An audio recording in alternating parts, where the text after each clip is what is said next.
Hi everyone, I looked on YouTube, couldn't find any information at all about converting a battery that has two 4S balance leads into one 8S. So I thought I'd just make a quick video because I need to convert these here.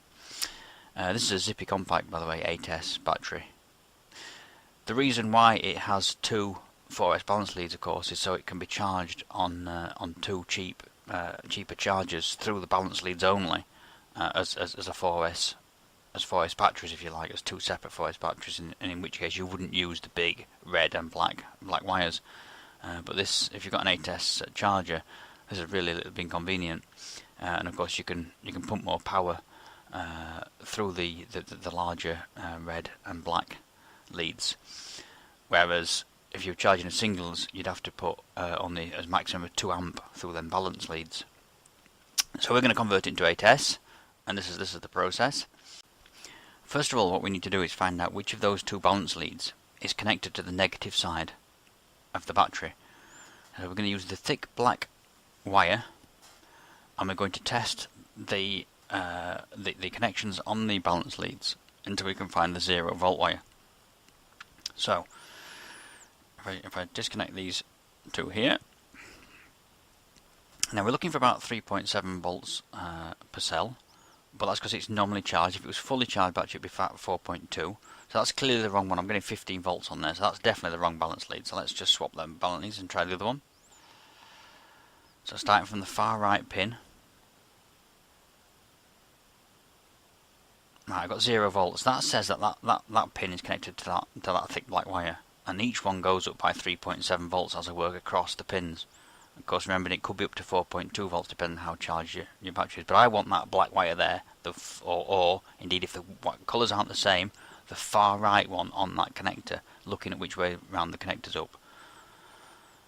Okay, so that tells me that's the one I need to start with. Now, I need to get myself a connector. Now I'm going to use these, just a balance lead extender, and I want to recover that connector off the end. So if you press down inside there, gently, not too harshly, and keep trying to pull at the wire. If it doesn't come out easy and you're pulling hard on that wire, then actually the tab's actually bending back on itself and it'll never come out. So you need to push the wire back in, if you like, and sort the tab out so you can get it lower. But essentially all you've got is a little upstanding tab, and as you can see there with the scalpel, I'm just pushing that tab back up so I can reuse it later. But it should come out pretty easy, and when you finish you should end up with something like this.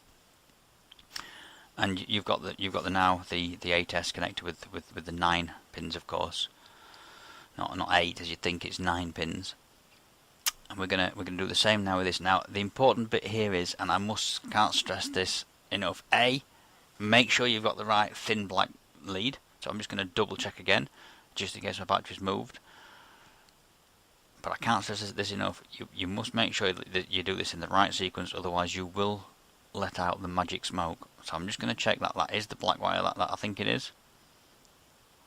Yep, there's nothing there, and of course I've got 3.7 volts,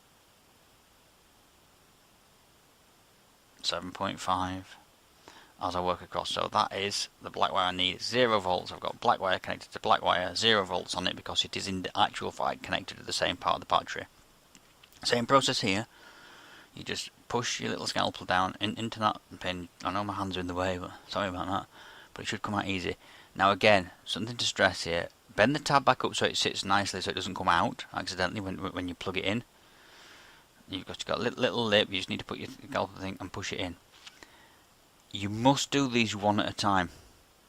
Absolutely critical. If you were to take out 2 of these little pins out of one balance lead and the 2 touch together, then it would let out the magic smoke. You would have one hell of a spark, and those little wires would burn out and the battery would be knackered.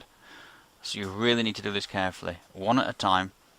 Move the one wire, pull the tab back, making sure that they're going in the same way round, starting from the right hand side of that lead, replacing them one at a time.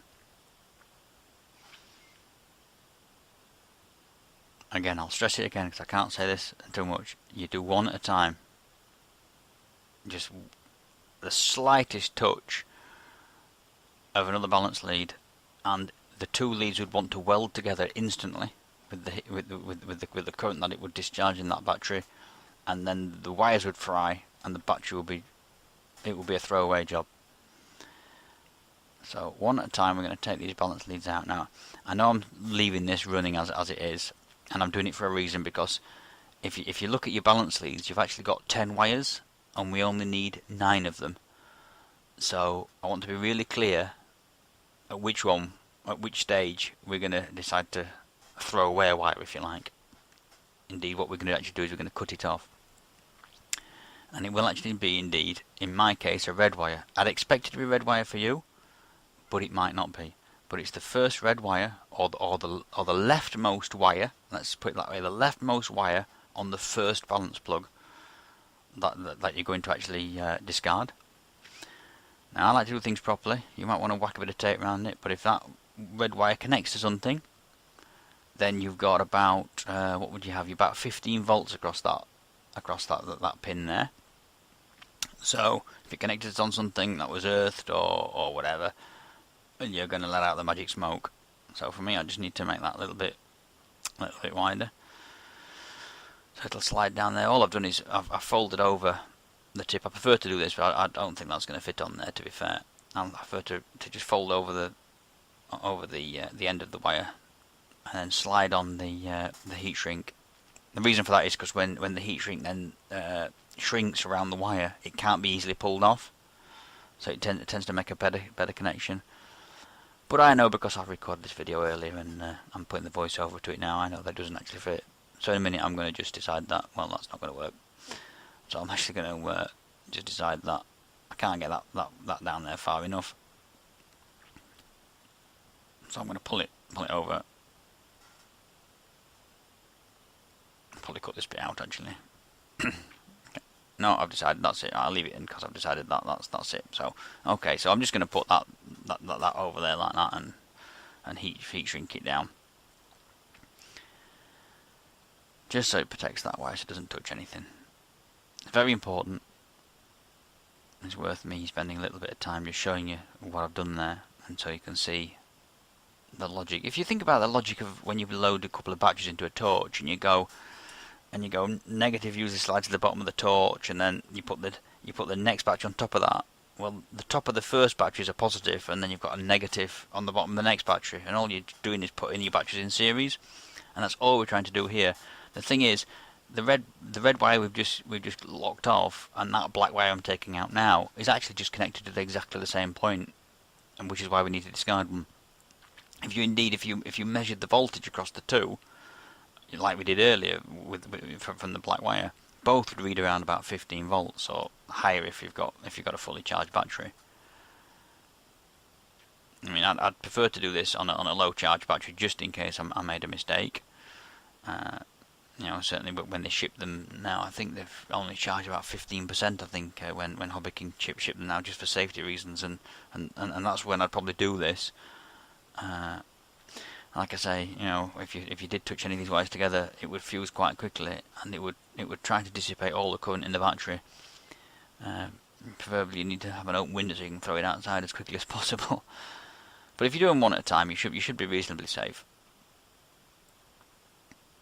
As you can see, they come out pretty easy. There's a bit of a knack to it. The key is, don't push your scalpel down too hard, because if you push the tab down too far, you'll not be able to lift it back up later, and then it won't work again. And then you've buggered it. Now what I'm going to do now is I'm going to do a little bit of safety testing. I'm just going to check that they're all in the same order, just in case I had a bit of a moment. So all we need to do is connect that there. Check the full battery. So we've got 29.9 volts across the full battery. So that means from the black on the far right and red on the far left. It's quite difficult this to do on your own. You should have 29.9 across there like that. That's great. That means that at least they're right, but we need to make sure they're in the right order. And the easiest way to do that is put your first one there, and then moving across. Make sure you don't connect them two pins together. By the way, with the pins, they should go from 3.7. Each time you go across to the left, you're moving the red tab to the left. You should find that it goes increasing in voltage. Again, depending on the thing, but the charge of the battery. But the key here is that it should never go down. each time you press, you should always be climbing up to the 29.9 volts as you go across. If one goes down to say 15, and then it goes back up to 20, I don't know, what would it be, 20, 22 or something like that, then it's wrong. So if you had like 12, 15 for easy maths, 22, 18, 29 or whatever, you'd think that's wrong. So I've done one previously already, look, and that one's charging away. And I'm going to put this one on here. So hopefully you find that's useful. Please like, subscribe if it was useful. Let me know your comments. If I've missed something out, then please tell me, and I'll put an overlay or whatever. But it's important to get this bit right. You're messing with very not high voltage but high current devices. As you can see there, all the 8 pins are connected, all reading correctly. So yeah, so like I was saying, if there's anything in the comments, just put something in the comments if you think I've missed something out or something, that people should be aware of, and I can maybe put a text overlay on top of the video through YouTube just to keep people informed. But anyway, thanks for watching. I hope you found that useful.